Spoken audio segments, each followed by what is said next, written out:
Well, folks, welcome to one more edition of Politics and Random. Egberto Willis, your host. Thank you so kindly for being a part of the show today. We are going to have a great show for you today, as usual. You know, we're coming in, remember, from Washington, D.C., so things are a little bit, we're still trying to get used to the new time. We're still trying to get used to everything, but, you know, we are here. Welcome aboard, E2247. Welcome aboard, and thank you for being here. Bo Campbell, my good buddy, how you been? Haven't seen you in a while. My, we have come a long way, my friend. I love what you have done with the place. I'm watching anxiously to hear the content. You were one of the first independent bloggers, so proudly to have known you for earlier podcasts, and I love you for that. You were always there. Bo, also, I'm running for county supervisor in Madera County, California, District 5. You were my inspiration, and you must come on to the show. Let me interview you and tell me a little bit about what you plan to do for your county, sir. It's always great to see people who are out there and going and stepping up to do what needs to be done for their community. So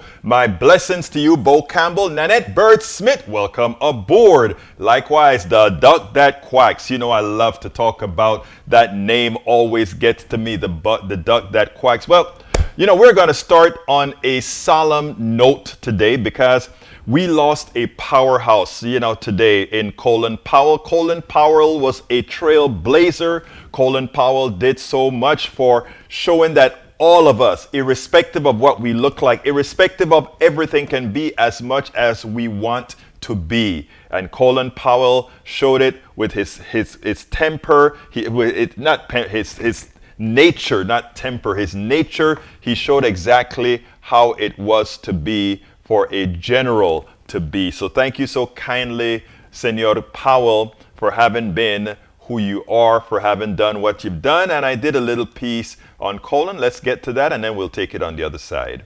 19, in as much, even as he was fully vaccinated, I don't think he had the booster yet. It just shows the danger of this particular disease. It can take anyone. It's sort of random even after one is vaccinated, though vaccinations do work in the aggregate. Colin Powell will be missed. Breaking news, just breaking this hour, politician, diplomat, four-star general Colin Powell has died of COVID-related complications. This news just breaking right now. Of course, Joey was a family friend. He has served multiple presidents, both sides of the aisle, and was incredibly accomplished on the world stage. Colin Powell dying now of COVID-related complications. His family just released a statement confirming this information. The right wing has been going berserk about there is going to be the IRS into your bank account. The IRS is coming after you. If you have $600. Colin Powell had a dominant presence in American politics over the course of 30, 40 years. He first came onto the national stage when he went to work for Ronald Reagan, later for George H.W. Bush. He was an integral part of putting strategy together for the first Gulf War and played a pivotal role. He soon after the first Gulf War, along with Norman Schwarzkopf and others who were seen as being the successful commanders of that very successful effort to take Iraq out of Kuwait and to liberate Kuwait. He became a giant in the Republican Party and was actually in 95 and into 96. There are many people trying to persuade Colin Powell to run for president against Bill Clinton. He chose not to do that, but did once again get into the administration, get into the White House in 2001, working as Secretary of State for George W. Bush. And according to a post on Facebook, Mika, the Powell family broke the news this morning. The first, by the way, African-American Secretary of State. And the family says General Colin L. Powell, former U.S. Secretary of State and chairman of the Joint Chiefs of Staff, passed away this morning due to complications from COVID-19. He was fully vaccinated. We want to thank the medical staff at Walter Reed National Medical Center for their caring treatment. We have lost a remarkable, loving husband, father, grandfather, and a great American. It is amazing, some of the coverage that I've seen so far, but it's also amazing some of the real good coverage that I've seen so far on this man's life. One blemish because of bad information given to him by, I guess, the CIA, etc., about weapons of mass destruction in Iraq. But the fact of the matter is, all around, this was a good person, yes, a centrist, but a very good person who really cared about America, who really intended on doing what's best for us all. Colin Powell dead, and his intellect will be missed. Now, let me correct something here, because I think it's important that we understand this, right? The right wing, they're going crazy because Colin Powell was fully vaccinated and he died from complications from COVID. What exactly does that mean? First of all, we should be cognizant to the fact that being vaccinated reduces your risk for dying immensely, over 90% your risk for dying, but it's not foolproof. But because everybody's bodies work differently. But more importantly, as Nanette Bird-Smith points out, and let me read what Nanette Bird-Smith said. She said, Powell had previously battled multiple myeloma, which compromised the body's ability to make antibodies from the vaccine, and that is the entire issue.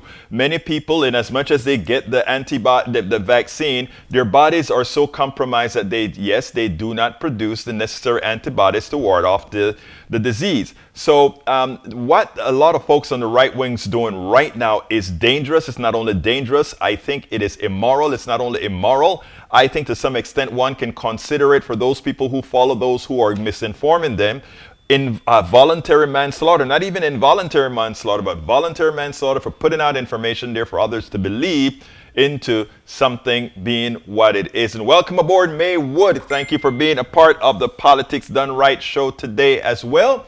If you are on YouTube, I need your help on YouTube. Give that thumbs up. Give that thumbs up on YouTube. Give that like on Twitch. Give that like on Facebook Live and on Twitter as well. Go to Twitter if you're on Twitter and give that. First of all, follow me on Twitter. Egberto Willies is the handle. Egberto Willies on Twitter. Just go ahead and follow me on Twitter. Subscribe to my YouTube channel at egbertowillies.com, or rather at youtube.com/EgbertoWillies. That is the YouTube channel where this is playing.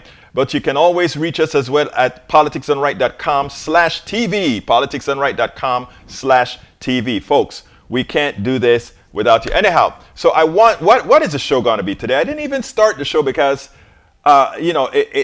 Colin was so much on my mind that I wanted to give a tribute to Colin before we did anything. Many people like to hate on this guy because of what occurred in the Iraq War, when he went to the UN and gave a preposterously silly description about what occurred, about the methods of mass destruction and cylinders and all that kind of stuff. But it wasn't his doing. It was what the President of the United States then, the Vice President of the United States then, and their CIA pretty much wanted done. And he thought he took it at face value. He probably shouldn't have done that. But all in all, a wonderful, a great career. Maywood says people don't want to think about all that. They want to think it's all so easy and everything should be perfect. And none of us we know are perfect. I used to tell my daughter several times whenever she has a stepping stone or a fall or a failure or something, I always tell my daughter one thing: I have failed many more times than I have succeeded. And why is that the case? When you succeed at something, you have a tendency to stay longer on that path. It's a sum total of failures that make successes. What about those people who say, I have always been successful, I have never failed? And I always then say, you could have been then much more successful if you had some failures under your belt, because I tell you what, that is how we learn. If you have not failed, it means you have copied someone else. If you have failed, it generally means that you have tried things others haven't. Always remember that. Always remember that.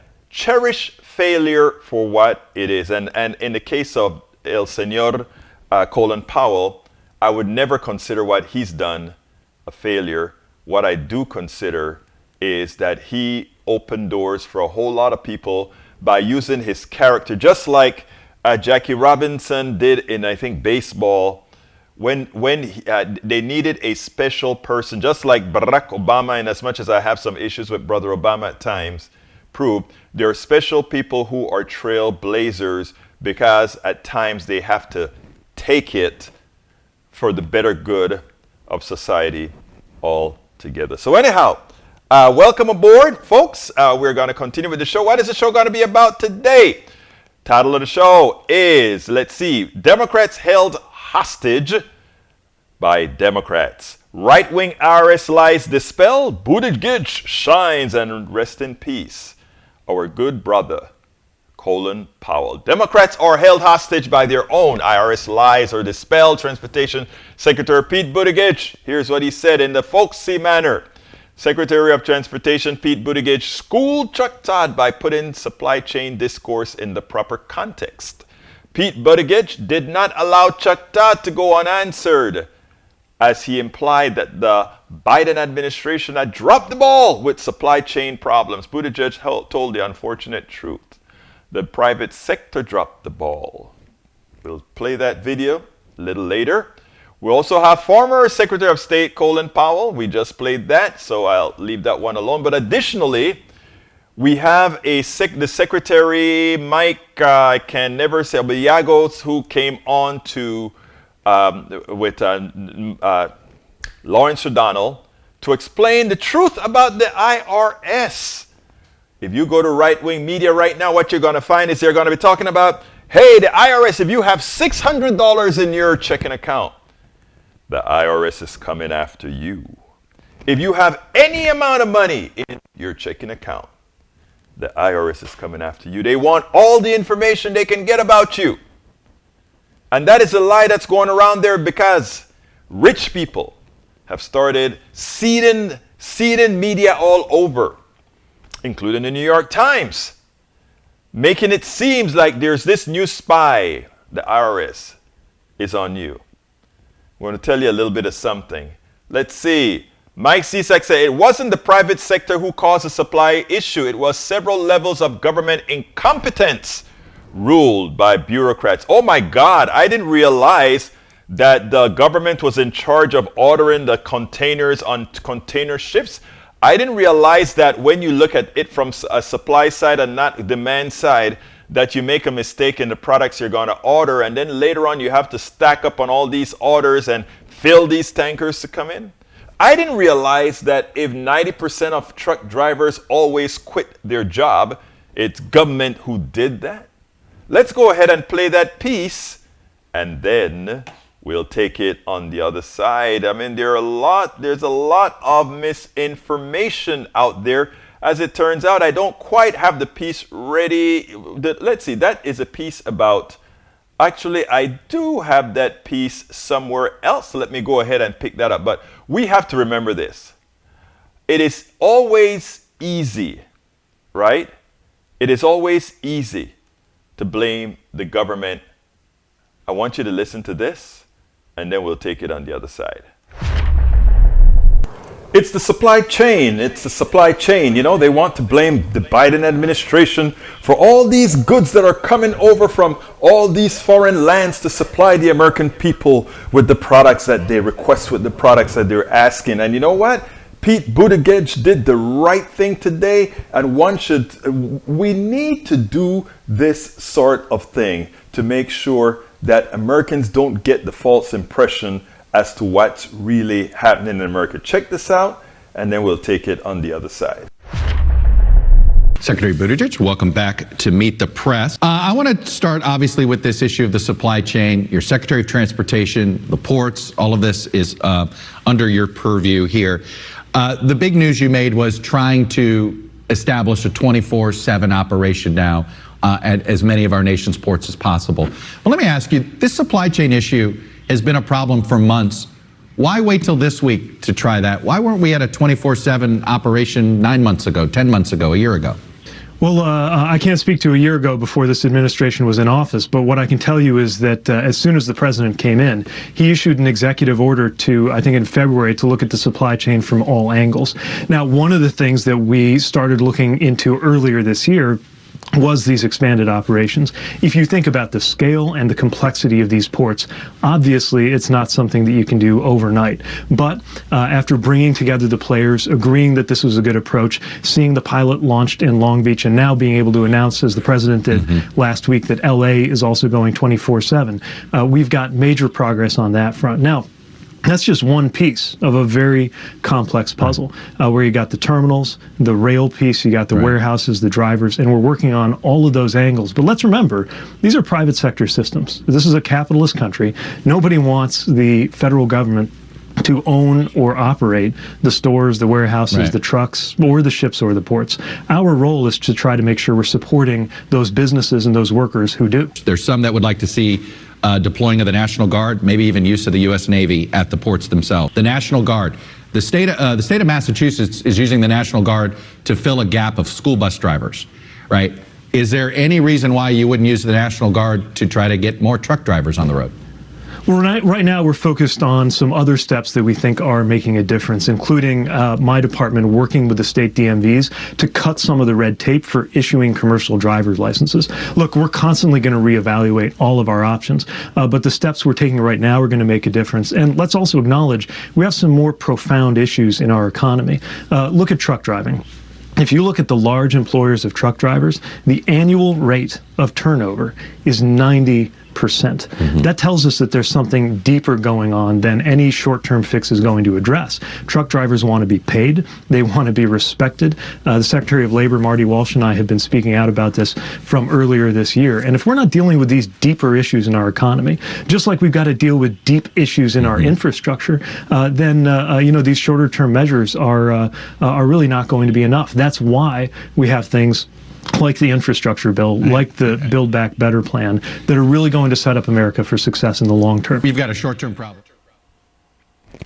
Oh. That went too early. We had some more to speak about that, but I want to continue that. I need Buttigieg to finish what he had to say, so let me get that back in there. We need to get that out there. It's the supply chain. It's the supply chain. You know, they want to blame the Biden administration for all these goods that are coming over from all these foreign lands to supply the American people with the products that they request, with the products that they're asking. And you know what? Pete Buttigieg did the right thing today, and we need to do this sort of thing to make sure that Americans don't get the false impression as to what's really happening in America. Check this out, and then we'll take it on the other side. Secretary Buttigieg, welcome back to Meet the Press. I want to start, obviously, with this issue of the supply chain. Your Secretary of Transportation, the ports, all of this is under your purview here. The big news you made was trying to establish a 24/7 operation now at as many of our nation's ports as possible. Well, let me ask you, this supply chain issue has been a problem for months. Why wait till this week to try that? Why weren't we at a 24/7 operation 9 months ago, 10 months ago, a year ago? Well, I can't speak to a year ago before this administration was in office, but what I can tell you is that as soon as the president came in, he issued an executive order to, I think in February, to look at the supply chain from all angles. Now, one of the things that we started looking into earlier this year was these expanded operations. If you think about the scale and the complexity of these ports, obviously it's not something that you can do overnight. But after bringing together the players, agreeing that this was a good approach, seeing the pilot launched in Long Beach, and now being able to announce, as the president did last week, that LA is also going 24/7, we've got major progress on that front. Now, that's just one piece of a very complex puzzle, where you got the terminals, the rail piece, you got the warehouses, the drivers, and we're working on all of those angles. But let's remember, these are private sector systems. This is a capitalist country. Nobody wants the federal government to own or operate the stores, the warehouses, the trucks, or the ships or the ports. Our role is to try to make sure we're supporting those businesses and those workers who do. There's some that would like to see deploying of the National Guard, maybe even use of the U.S. Navy at the ports themselves. The National Guard. The state of Massachusetts is using the National Guard to fill a gap of school bus drivers, right? Is there any reason why you wouldn't use the National Guard to try to get more truck drivers on the road? Well, right now we're focused on some other steps that we think are making a difference, including my department working with the state DMVs to cut some of the red tape for issuing commercial driver's licenses. Look, we're constantly going to reevaluate all of our options, but the steps we're taking right now are going to make a difference. And let's also acknowledge we have some more profound issues in our economy. Look at truck driving. If you look at the large employers of truck drivers, the annual rate of turnover is 90%.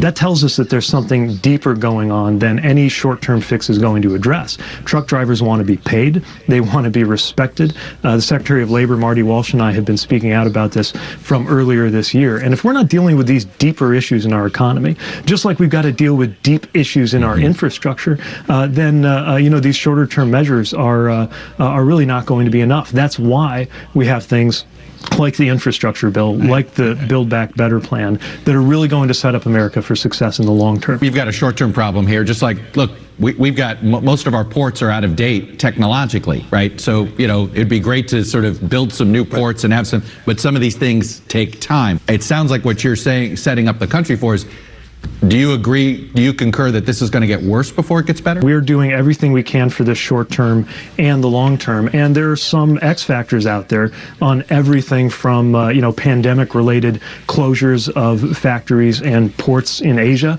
to things that are going on through the chain on the U.S. side. Now, of course, the other thing we got to talk about is that this isn't just a matter of supply. This is a matter of supply and demand. Every item you see, every container on every ship that is waiting at anchor in the ports of LA and Long Beach or anywhere else is there because an American company or consumer purchased it. And that's because demand has surged. Retail sales are off the charts. Remember, these ports are already bringing through record amounts of goods this year. And that's a sign, of course, of the successful work that's been done to bring the economy out of the teeth of the recession that we were facing earlier. So we've got that issue of demand that's mismatched with supply, and now we've got to make sure that the supply chains in the short term and the long run are positioned to catch up. Now, a lot of this should be resolved by markets, but we're not waiting for the markets to take care of it.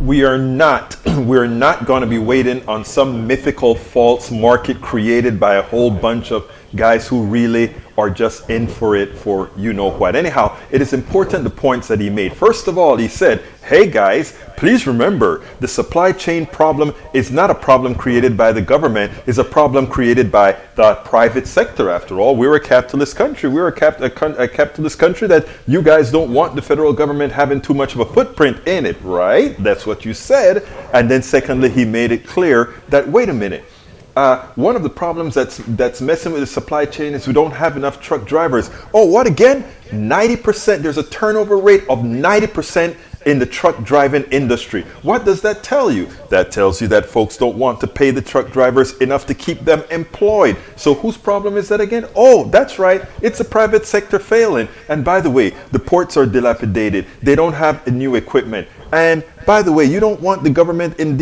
all these areas because, socialism, right? But guess what? You don't want to upgrade your equipment and then you complain when you can't get your supply in. And by the way, you believe in supply side economics. How come the supply isn't meeting the demand? Because you're looking at the wrong numbers. Folks, here is the deal. The deal is we have always had a fraudulent economy. A fraudulent economy that is dependent on socializing corporations as they privatize the wealth extraction that they've created on people. Put it in simple terms, the corporations, when things are running smooth, they take all our money, they have pricing power, so they cause inflation by increasing prices to charge as much as they want. And when they're in trouble, then they call us. They say, oh, government, we need you to do this to keep businesses going, to keep our profits going. We need to wake up and realize that we need to take command. Thankfully, it seems like many employees are starting to do just that. And interesting enough, today I interviewed one of our regulars here, Yvette Avery, and I'll be playing that interview sometime this week because employees are starting to take back power. Workers are starting to take back power. When I hear comments like Mike Cisak, who is always there to defend a plutocracy that is screwing him, it always makes me think about how slavery lasted as long as it lasted in the South, even as many areas were overpopulated by slaves relative to the slave owner. In other words, there are a hell of a lot more slaves than there were people who owned slaves, than there were even people of the other persuasion, if you will. But again, like I've mentioned many times on this show, slavery has little to do with hue and more to do with mental state. And it is evident for those who defend the plutocracy, for those who defend unfettered capitalism, that their minds, and this is what we try to work on by illustrating, but that their minds remain enslaved. Their minds remains in chains by those who would keep it that way. Anyhow, let's see what people have to say. We have Mike Cisak, who says, let's see. Mike Cisak says, California rule, only trucks never newer than 2011 can drive within the state of California. This cuts out nearly half of the trucks on the road. But ironically, that isn't the specific problem. The problem is finding people, not equipment. And the thing about it, that law alone creates a lot of economic activity by having newer trucks. We get better quality of air, etc., etc., etc. So don't give me that excuse as, oh, California is affecting business because they don't allow old polluting trucks. They only want cleaner trucks. Well, if you cared about people, if you cared about humanity, you'd care about trucks that are not going to kill as many people as the old trucks. You'll care about trucks that have standards that are, again, better for people. So again, whenever you constantly come out in defense of your enslaver, it proves an enslaved mind. Anybody who defends unfettered capitalism, anybody who defends the plutocracy, remember, your mind is still enslaved. And that's what we try to work on. And that's not an insult. That is just saying, please reevaluate your thought process. And we have several ways. Just talk to the people in the PDR posse. Read some of the books that we have here, actually. How to talk to your right-wing relatives, friends, and neighbors, a good place to start. And actually, as I see it, class warfare, the only resort to right-wing doom. That teaches you everything about the economy, and it dispels a lot of fallacies that people used to think about the economy. It dispels the fallacies that I thought about the economy when I just came in. The second book that I wrote, political book that I wrote, is How to Talk to Your Right-Wing Relative Friends and Neighbors. And that gives you the ability to talk to the people like Mike Cisak and others by telling the truth, but always respecting them, always. And my third book, How to Make America Utopia, is about, hey, let's make America what it can be. Let's empower workers. Let's do all those things that's interesting. And that is one of the programs we're going to have this week with, Yvette Avery is here with us. Yvette Avery is one of our leading activists for the worker. So thank you so kindly for being here. May Woods, let's see what else.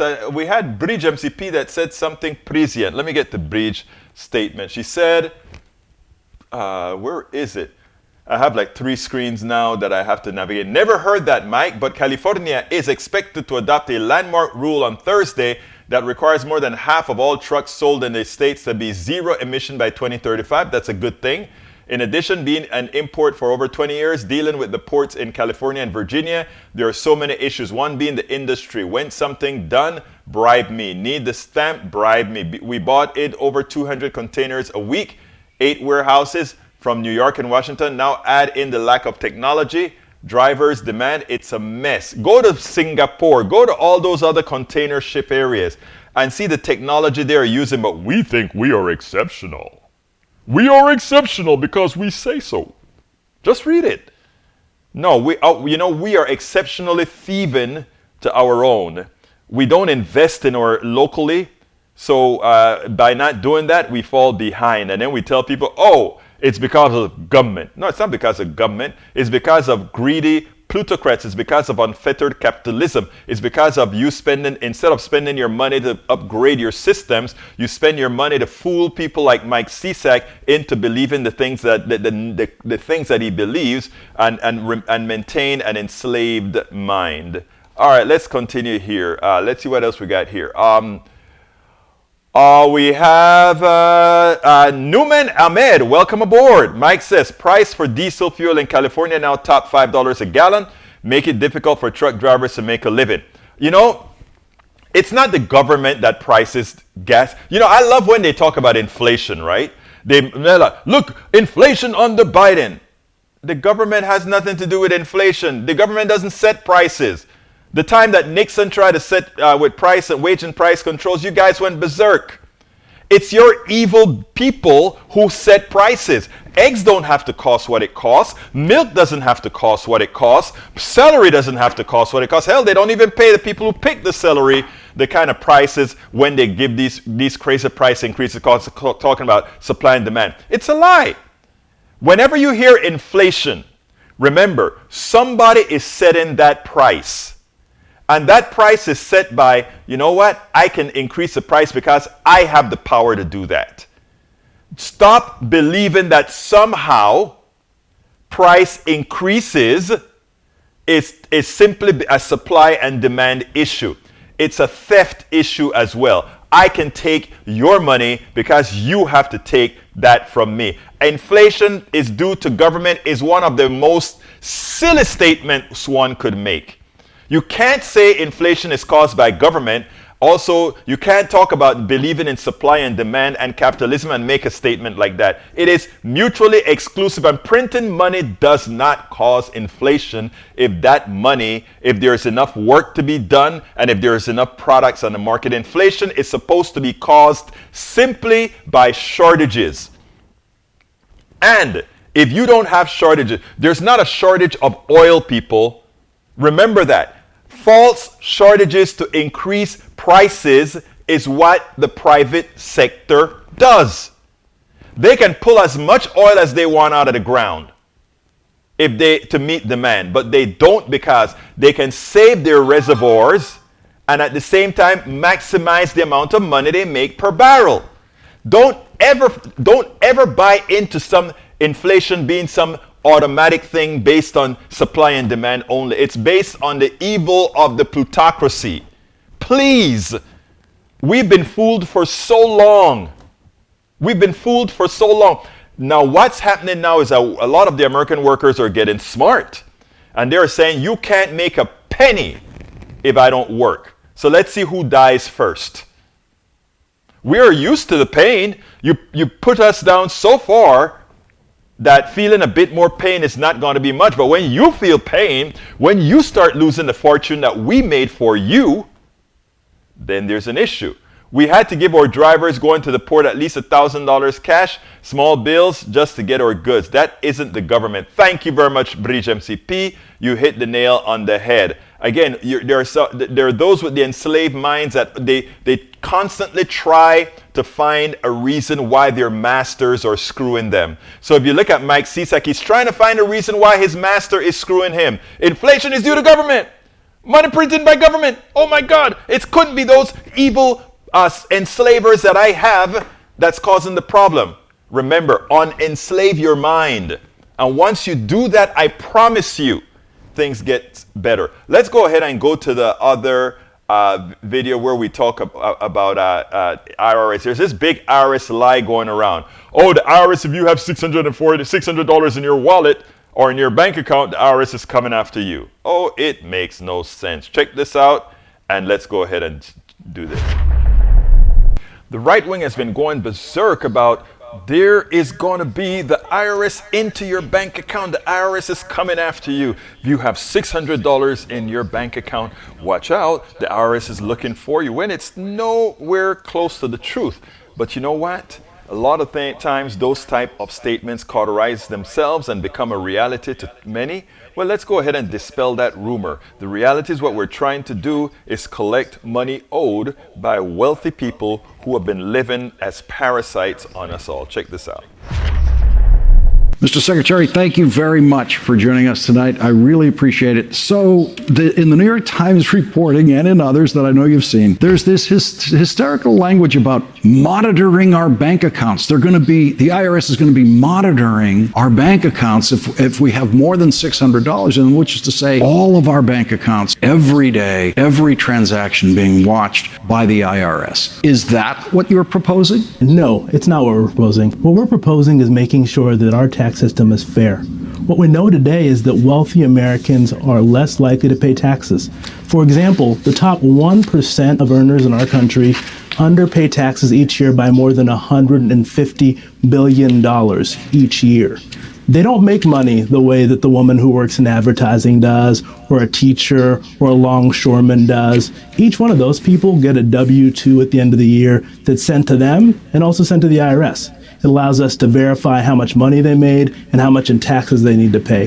The wealthy, on the other hand, make money by selling assets, by collecting capital gains, by putting together complex structures like partnerships that allow them to sell those assets for $2 million, put that money in their bank account, and tell the IRS that they only made $100,000. The president's proposal ensures that we can find out about that money that these wealthy individuals are storing in their bank accounts by collecting two pieces of information each year. One is how much money went into a bank account and how much money came out of it. That allows us to fundamentally make the system more fair so the wealthy are forced to pay their fair share. The audience, we all just learned exactly what this does. This requires exactly two additional pieces of information about bank accounts. The IRS is already getting one piece of information on every bank account, and that is how much interest did that bank account pay this year. Every bank account in America reports that to the IRS. And now you're saying you want the bank to also report what's the total amount of money that went into the account, what's the total amount of money that was taken out of the account. That is the entirety of the proposal. And that's what we want to collect once each year, Lawrence. And it not only helps us find the money that the wealthy aren't paying, but it also will help us reduce the chances that people who get a W-2 each year, that woman in advertising, are audited, because we're able to validate that the money you reported to the IRS is the money that went into your account and that you didn't have any large amounts going in for some other reason. There's also in the information that the Treasury's put out about it, and the administration's intent on this, and you can direct the IRS to handle the information this way, is you have no intention of actually using this information in any way, in any enforcement procedure, involving any tax returns of less than $400,000 of personal income. The president has made a commitment that our goal is to collect the money from those individuals who are wealthy in this country who are not paying their fair share. This isn't about raising taxes. This is simply about collecting the taxes that people owe. And we're focused on collecting taxes from the wealthy because they're the least likely to pay their taxes in this country today, because we don't have a way for verifying how they're selling their assets and how much money they're making from it. The president's proposal fixes that. And so this is an enforcement tool, and really it's a computer enforcement tool. This is going to have these numbers reported from computers to other computers at the IRS, and the computers at the IRS looking at tax filers who make over $400,000 a year.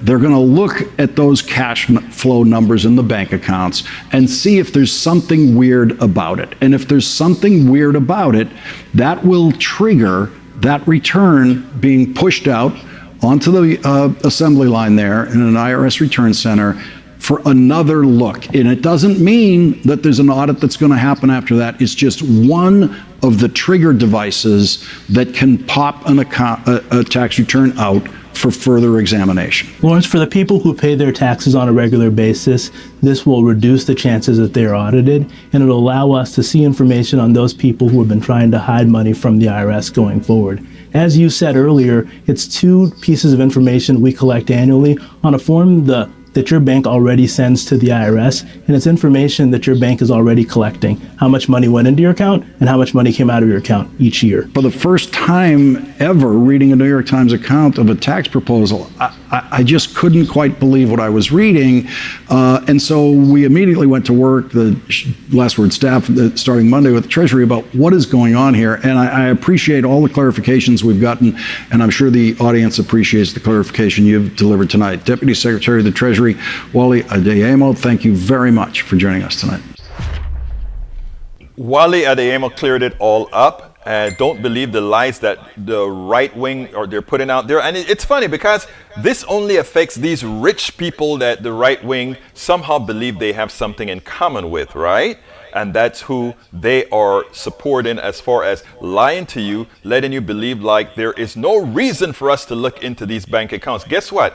All of you who make your money getting a wage, you get a W-2. That W-2 is actually gone directly to the IRS. Why shouldn't rich people have the same type of scrutiny on their own income as well? This is a fraud. The advertising or the ads that are put out there to make it seem as if the Biden administration is after your checking account is nothing but a lie. Remember, education.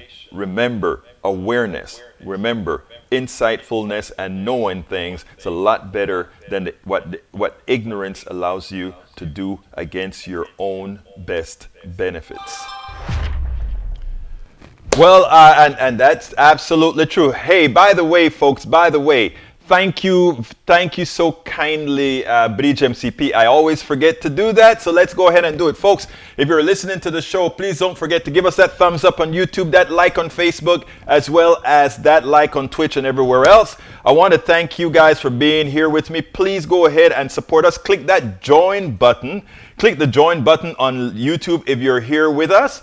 Alternatively, if you're not on YouTube, you're on some other channel, go to politicsdoneright.com/YouTube, politicsdoneright.com/YouTube. You can also provide us some support by going to politicsdoneright.com/Patreon, politicsdoneright.com/Patreon. That's another way to support us. And of course, there's politicsdoneright.com/PayPal. We take a single contributions or monthly, and you can go ahead as well and support us by getting our books, politicsdoneright.com/books, politicsdoneright.com/books. Breed, no, I don't know the duck that quacks if you're referring to the statement that Breach put out there. I think that's a fair statement that Breach puts out there. We of course we are volunteer. We're not like the news media they're taking corporate dollars to get their advertising out. We have to ask those who watch and those who have the wherewithal to do so to help keep us on air. Again, we want everybody here, whether you're paying or not, whether you're supporting with a membership or not. We want you. We want all this information dispelled, and you can help us share and all of that, but also we do need the funds to keep all these things going. You guys were wonderful in that as I moved to DC to take care of my daughter, you guys actually ensured that I could come out and give a good product, a good program with the new more powerful computer that we have, portable, that we're operating out of now. And if you notice, everything is pretty smooth now. That's your doing. Because what I do 16 hours a day, and now it's a bit more because I have to spend 4 hours happily with my daughter, making sure that all's well. But again,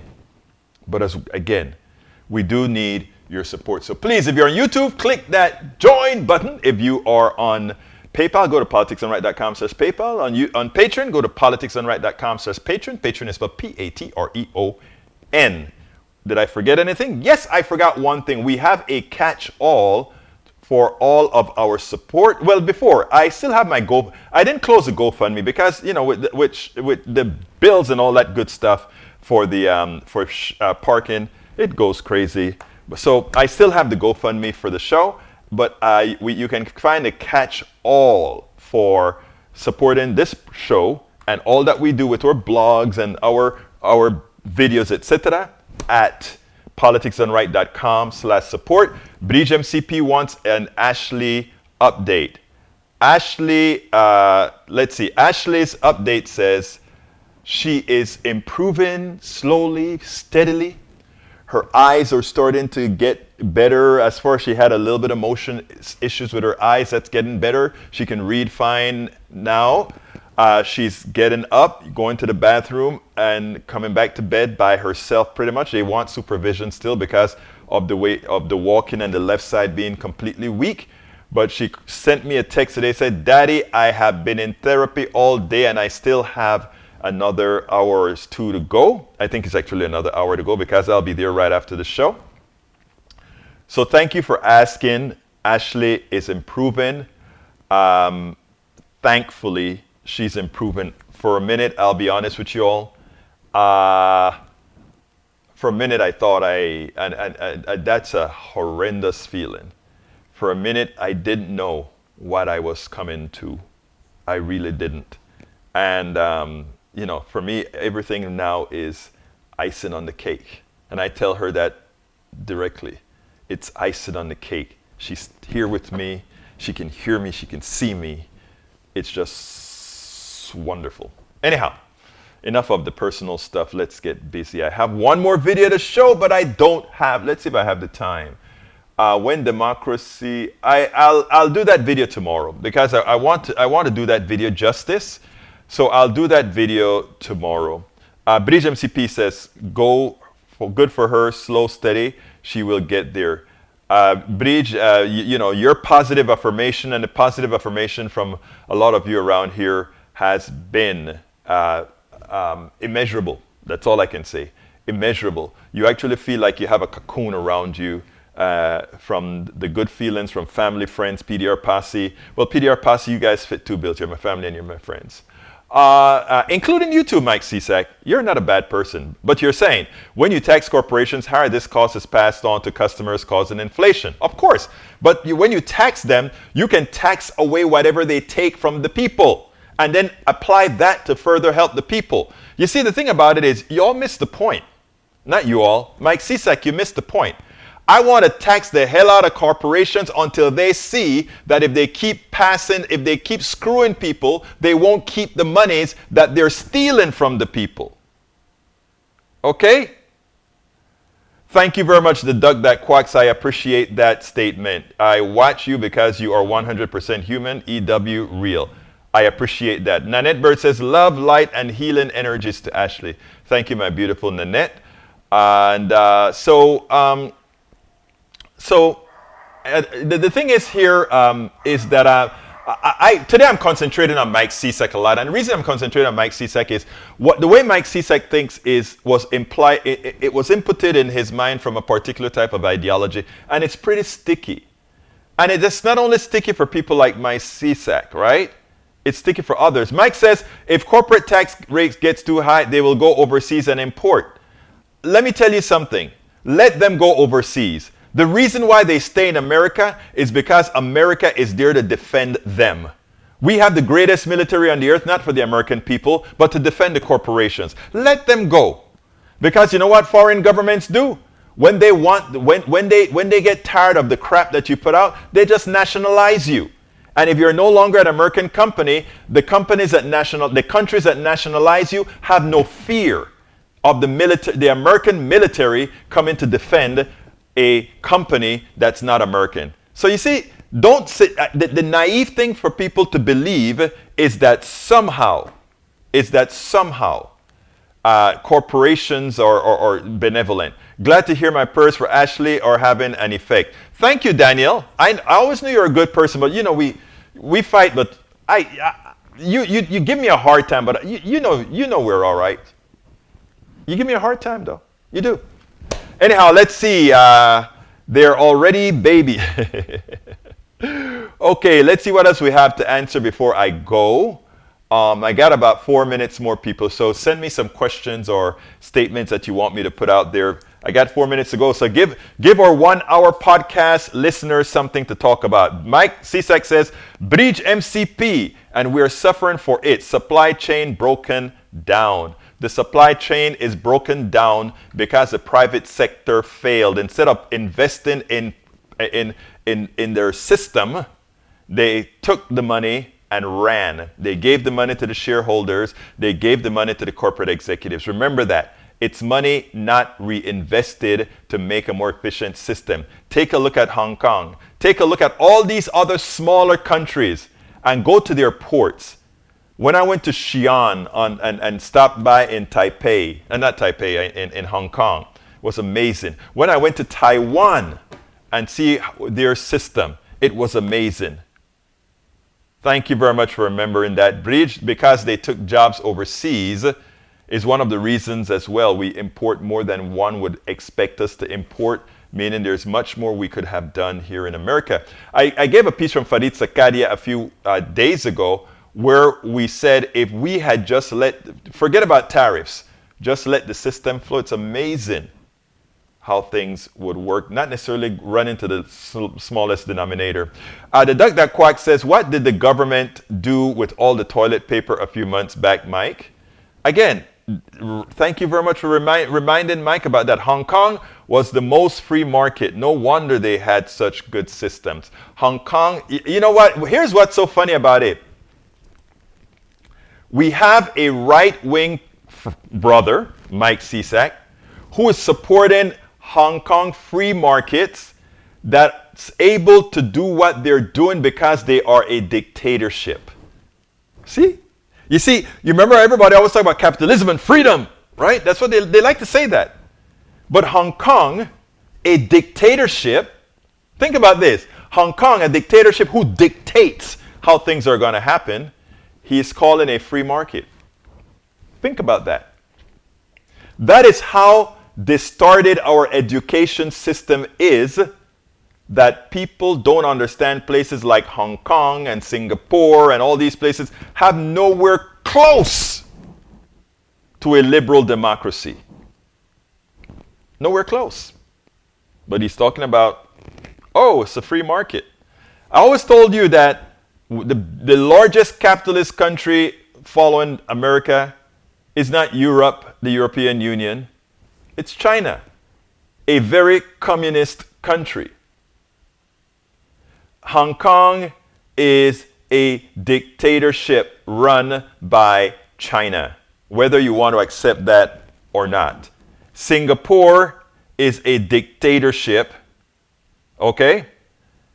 So let's be clear here, folks. When the British controlled Hong Kong, even in those entonces, even then, one could not consider it a free country. It was under the auspices of England and a few other people that they couldn't do much of what they wanted to do. All right, one more question or statement anybody wants to make? Anybody wants to make any more statements there? Look, I want to thank all of you. Okay, let's see. Bridge MCP says, on a personal note, I am almost packed and mover is scheduled. However, I sprained ankle and now have a soft cast and cane. Ooh, can't do much. Slow and steady. I am with you, my dear sister. Get well soon. Mike Cisak says, I've been to Singapore, which is a free market country, but a dictatorship. Okay? But a dictatorship. Free market is not mutually exclusive to a dictatorship. All right? Please remember that. Replying to Mike Cisak, Maywood says, well, they did until China started trying to take it over. All right, folks, we got to get out of here. One more time, I want to ask you guys to support the program. How can you support the program? If you are on YouTube, click that join button. Alternatively, if you're not on YouTube, you can still become part of the YouTube posse by going to politicsdoneright.com/YouTube. You can support us on Patreon by going to politicsdoneright.com/Patreon. Patreon is at Patreon, Patreon, or go get, you can support us at PayPal as well, politicsdoneright.com/PayPal. As well, you can support us at by getting our books, politicsdoneright.com/books. Catch all for our support. Please go to politicsdoneright.com/support. My name is Egberto Willies. This is Politics Done Right. I thank you all for being here with me. My name is Egberto Willies. This is Politics Done Right. And I am what? Out. spend a lot of time deconstructing the news, trying to parse it into a form that everybody can understand. We try to find those little nitpicks where it flies above the fray, etc.